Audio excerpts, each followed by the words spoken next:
everyone. Let's talk about first the foundational period for children. So we know that the period from ages 2 to 7 are the most important years for your child's brain development.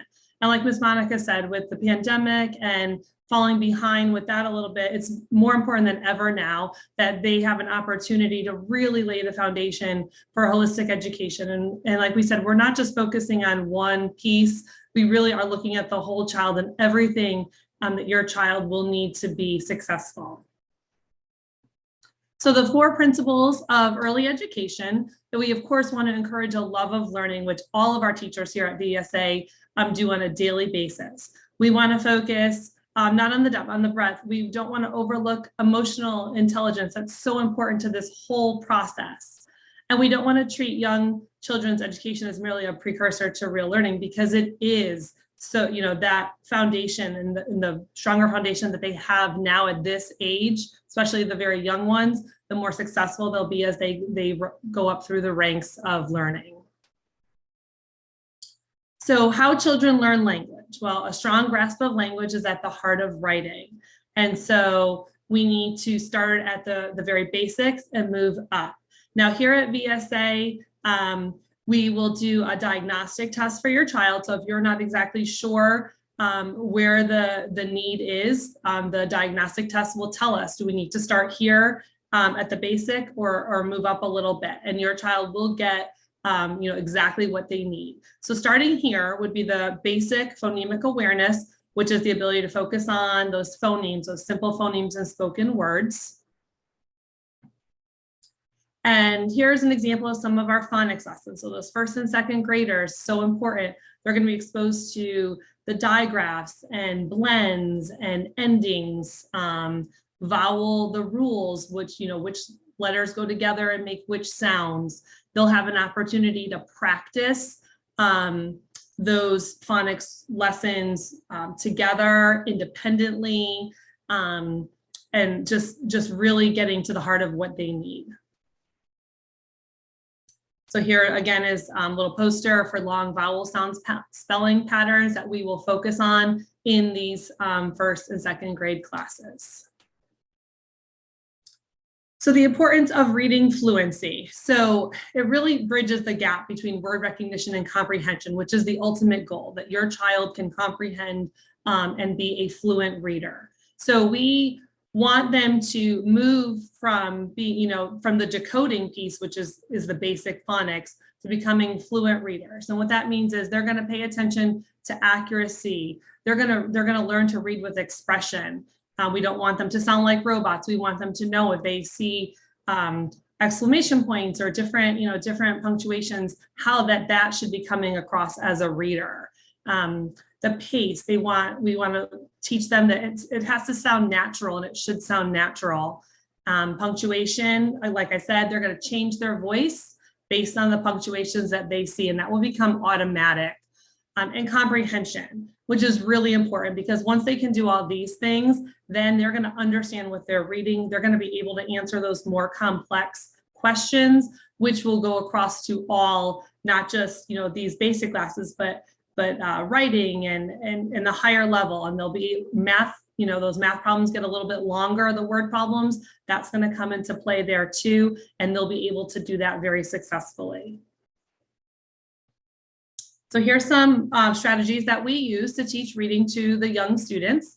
We're going to teach sounding those out, the phonemes and the vowel sounds left to right.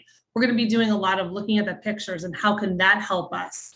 And if we don't know a word, what do we know of the word? Do I know any of those parts?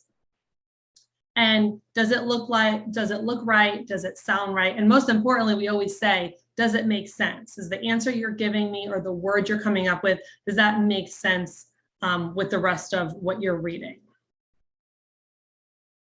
So our grammar classes, we're going to focus on a lot of these. These are really fun classes for your child. We're going to do proper nouns, adverbs, verbs, nouns, all parts of speech.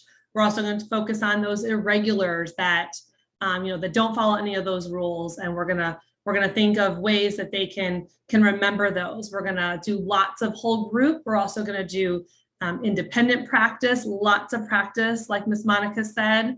And we're also going to talk about like the dialogue, the quotations, and when are we going to use those, and setting the stage with all of that is really going to help them when they get into those deeper writing classes, when they're going to know how to use these, when to use these, and such.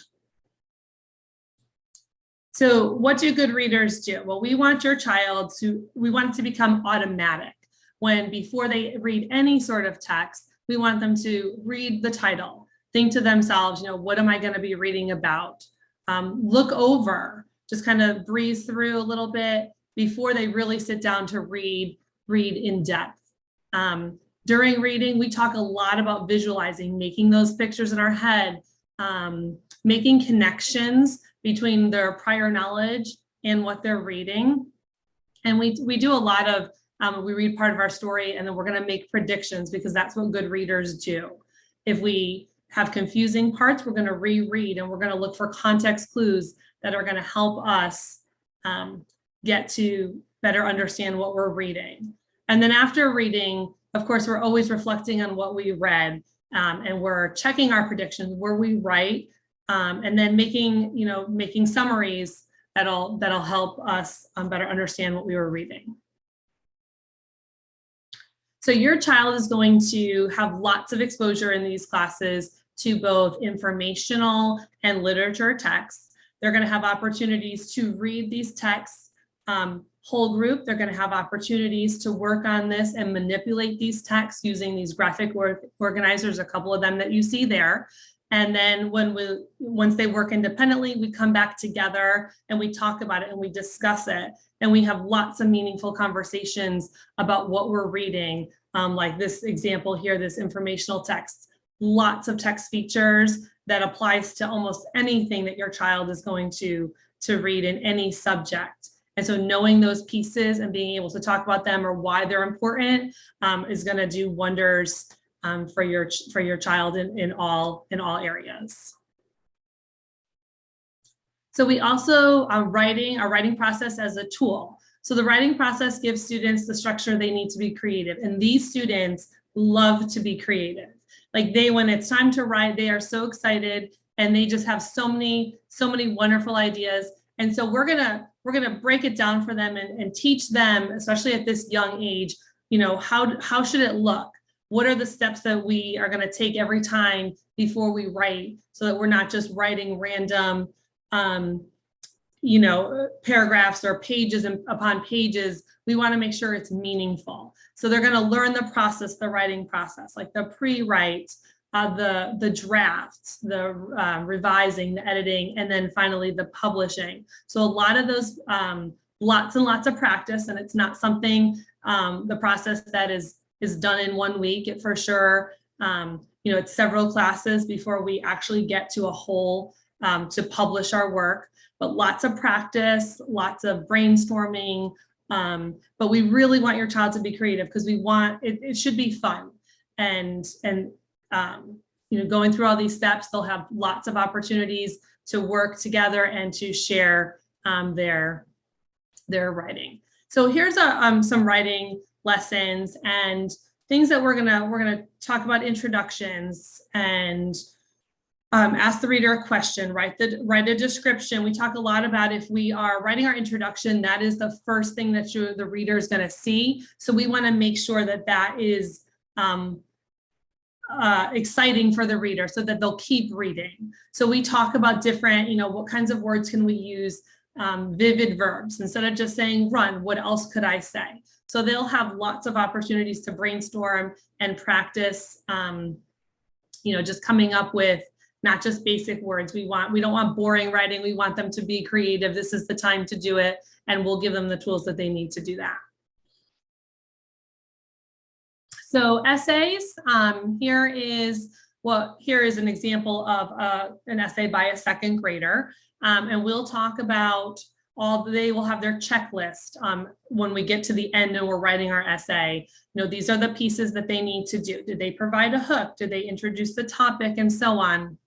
And if they didn't, it's like we said, it's not just one and done. You're going to have opportunities to go back And so what VSA does is it's a very interactive learning platform. So it's in real time. So while they're working on their essays, the teacher can see what exactly they're working on and can watch them as they're doing it. So if we notice that they are struggling with something, or maybe we see them making a mistake or they need help with, we can jump in one-on-one and help them right then and there. So they are getting that one-on-one time, even though it's online.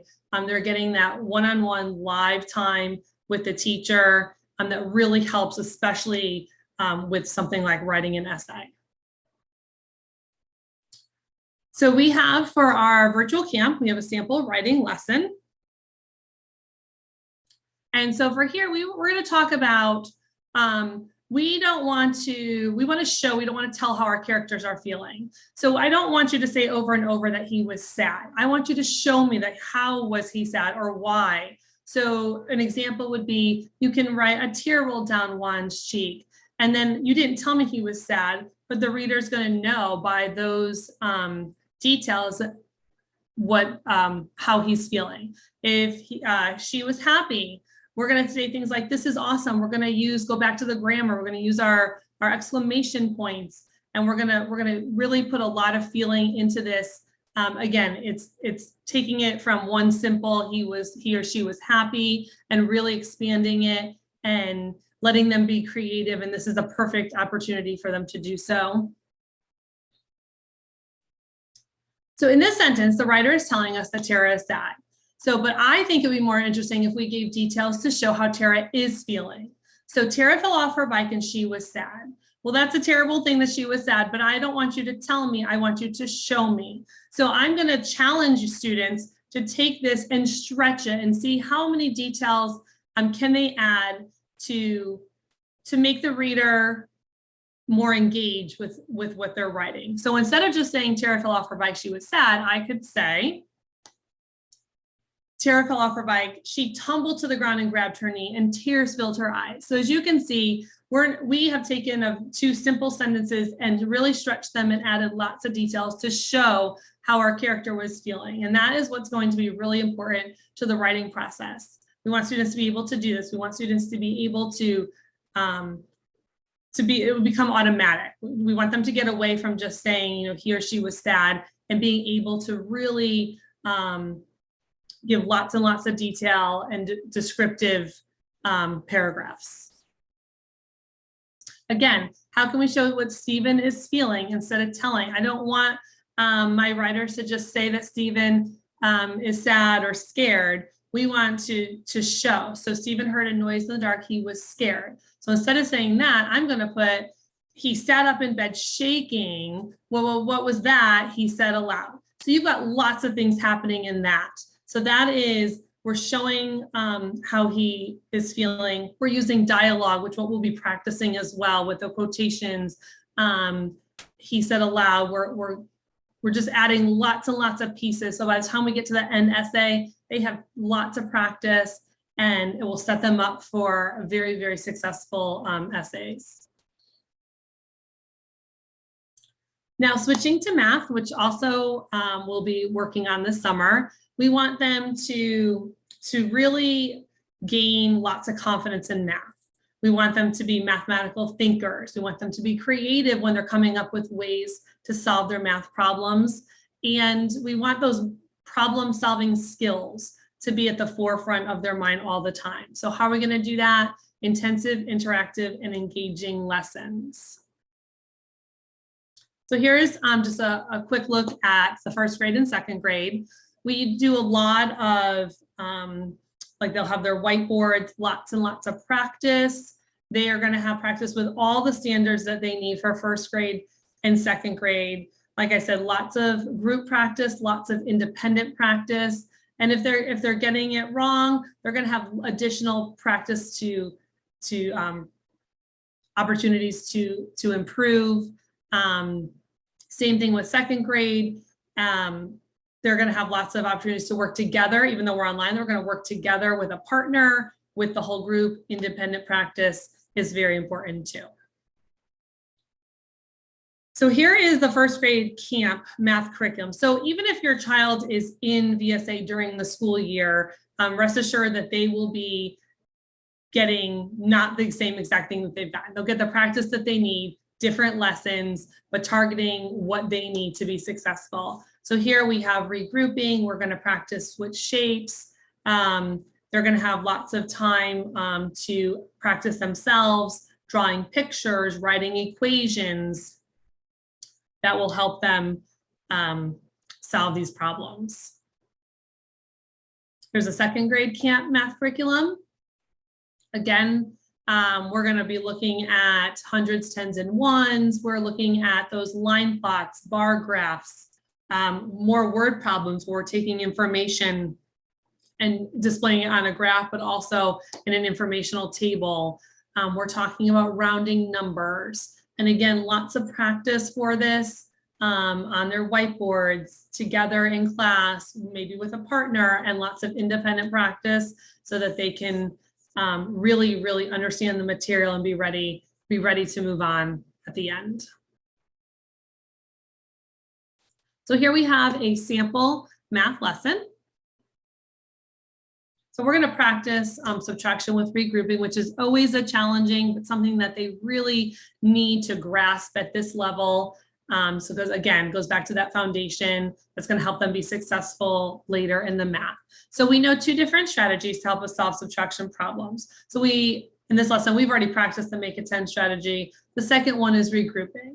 We call this borrowing, but we also, when we have 1 minus 6, we say, well, there's more on the floor, we're going to go next door, we're going to borrow, we're going to make that 3 a 2, the 1 becomes 11, and we can subtract once we have that set up there. Perfect. And then subtract normally. Again, those word problems, those reading skills are going to come in handy here. We're going to encourage them when they're doing word problems to underline the questions, circle the important numbers, and we want them to have opportunities to draw pictures to match the problem so that they are really getting a visual to set that foundation so that they can see what they're working with. So let's review. What's a word problem? We know that a word problem is a math problem that's told in the form of a story. We want to find out what number's missing. That's usually what we'll have to figure out. And like I said, we're always going to underline the question, circle important words, and really make sure we're always asking ourselves, does it make sense what strategy I'm using to solve the problem? So again, lots of practice. Reading the problem. First, we're going to read the problem without underlining. Then we're going to read it again. And this time we're going to underline the question and circle those important numbers. We're going to find out what's missing. And do I need to add or subtract to solve this? And once I get my answer, did my answer make sense?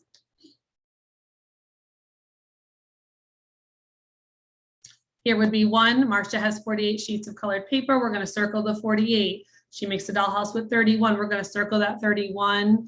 And of course, always the question, how many sheets of colored paper remain unused? Your child will be writing this word problem down. They will have an opportunity to draw pictures if needed for each one.